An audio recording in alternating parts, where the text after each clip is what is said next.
В Северо-Восточном федеральном университете в рамках Дней «Газпрома» организовали ярмарку вакансий. Все подробности у нашего корреспондента Виктории Готовцевой.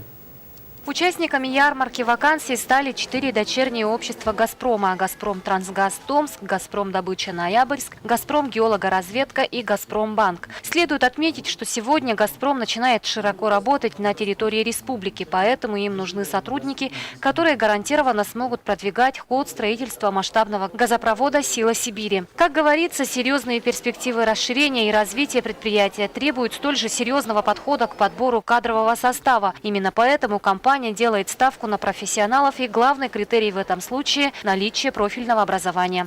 1 сентября был дан старт мегапроекту «Сила Сибири».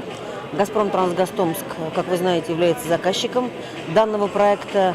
И «Газпромом» нам поручено скомплектовать штаты вновь набранных вновь образованных структурных подразделений в городах Нерюнгри, Алдане, Алекминске и Ленске.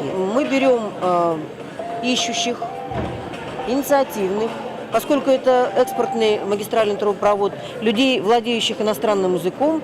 И желательно, чтобы инженер, который придет работать на магистральный трубопровод, имел еще квалификацию по нескольким рабочим специальностям. Напомним, в 2012 году было подписано соглашение о сотрудничестве между Северо-Восточным федеральным университетом и ОАО «Газпром», в рамках которого осуществляется подготовка кадров в нефтегазовой отрасли.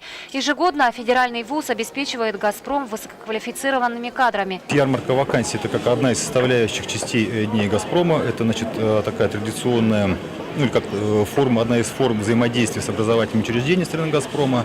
Данное мероприятие вообще курируется департаментом по управлению персоналом ОАО «Газпром», непосредственно отделом по взаимодействию с образовательными учреждениями. Такие проводятся Дни «Газпрома» в опорных вузах «Газпромом» и на территории присутствия «Газпром». Сегодня газовая компания нуждается в специалистах в сфере нефтегазового отдела, прикладной геологии и других специальностей. Хочу попытать свое счастье в «Газпроме». У меня образование геолога нефти и газа, горный инженер квалификация. Но я эту специальность выбрал, когда я поступал, эта специальность была очень востребована именно в Якутии. Таких специальностей очень мало было. Но пока опыта нету, и сейчас опыт нарабатываю, работаю и уже планирую в «Газпром» попасть на работу. Ярмарка вакансий стала отличной возможностью для студентов заявить о себе, получить из первых рук информацию о востребованных в «Газпроме» профессиях, уровне заработной платы и, конечно же, возможностях карьерного роста. Виктория Готовцева, Василий Слепцов, НВК «Саха», Якутск.